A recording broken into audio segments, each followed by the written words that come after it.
the operating budget. This Yeah. was, a big accomplishment for the legislature. I know, housing, economic development, the flat income tax. Just kind of talk me through what stood out to you most in this. Well, so our fundamental part of the budget is to estimate the revenues that the state will have and then decide what the spending priorities are with the revenue that we have. And that's kind of an easy way of saying that, but those numbers change all the time. There's a steady, one of the interesting things is the absolute steady growth in income tax revenue to the state over the years in the last couple of decades, and compare that to the state's steady reduction of the income tax rate, going from over 9% in several brackets to one bracket in 2.75%. So when we've done that, and I've been part of several votes, people say, well, that's revenue we won't have to spend on whatever it is someone wants to spend it on.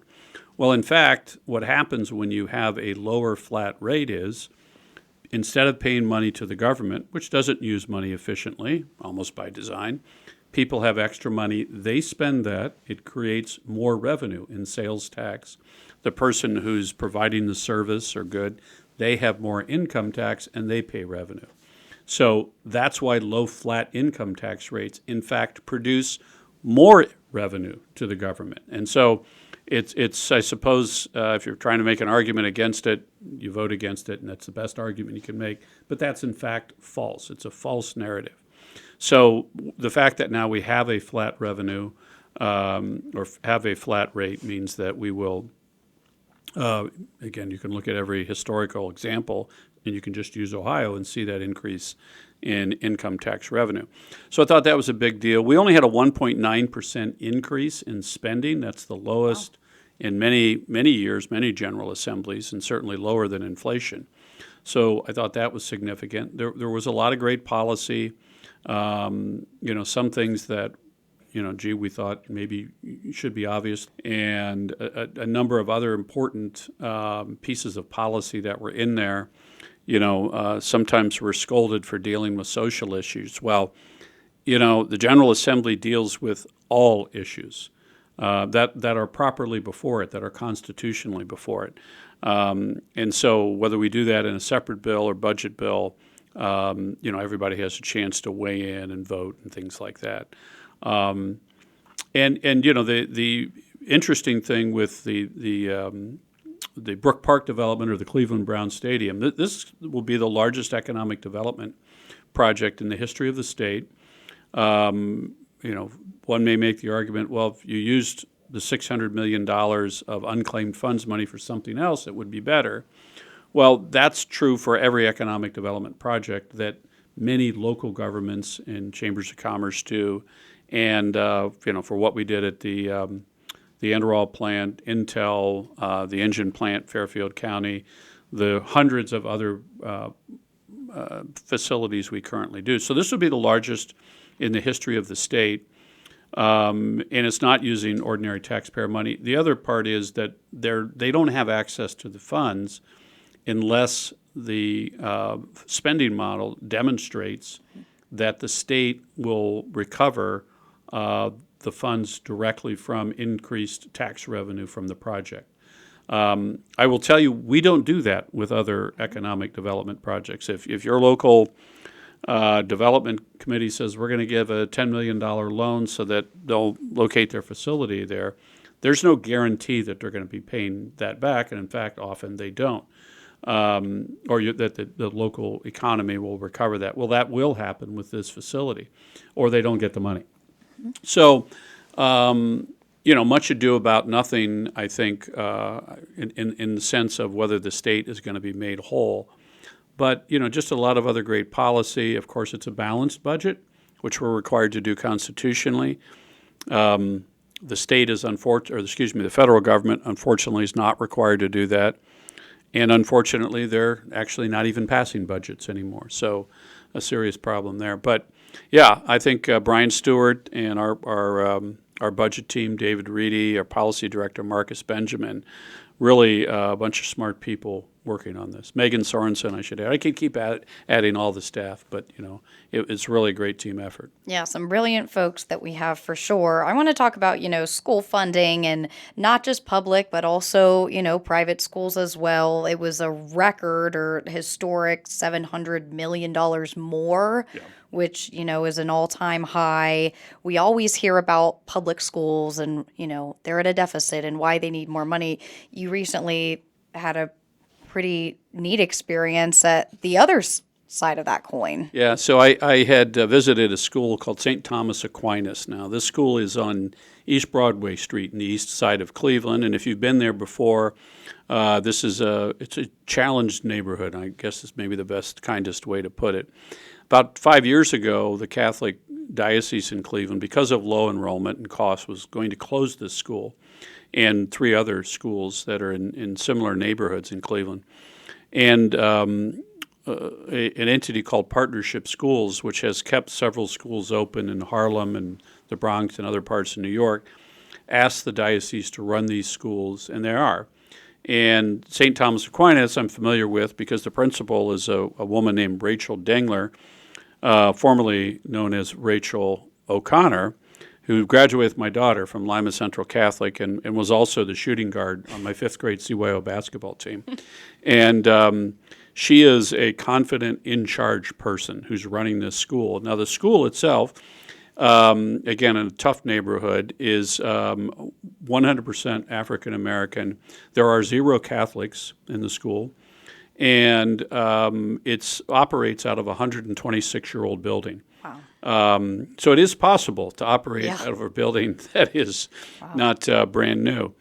And I was there, visited the school, went in the classrooms while they were, and I, this is remarkable in and of itself. I've probably visited 100 schools in the time that I've been in city council and the House and the Senate. This is the first time that I went into classrooms that they did not ask me to speak to the students. And the answer was, we're not going to interrupt learning for anybody, no offense.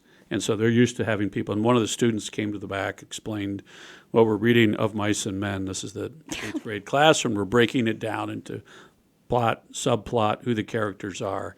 And then that student went over and sat down. So, and then I was leaving about the time the school was letting out. And there's this whole group of, I assume, relatives, parents. It looked like there were a lot of grandparents and maybe great-grandparents. And they were walking from this neighborhood. So this school has, in effect, become the public school for this neighborhood where these people live.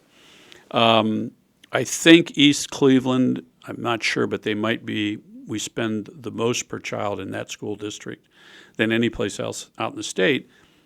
This is probably, my guess is we're spending about a third through the Cleveland Scholarship Program, which has been around for 30 years. And I think when I see apparently angry columnists, a guy like Tom Suddes, attacking this program, attacking a program that allows the poorest people in the city of Cleveland to have a school where they want their kids to go to.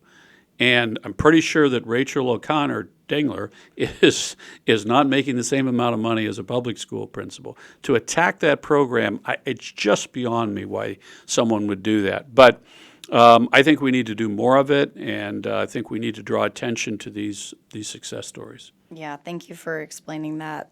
I mean, incredible, and just it paints the whole story, right? As public schools in Columbus, right? Or you bring up other areas of the state.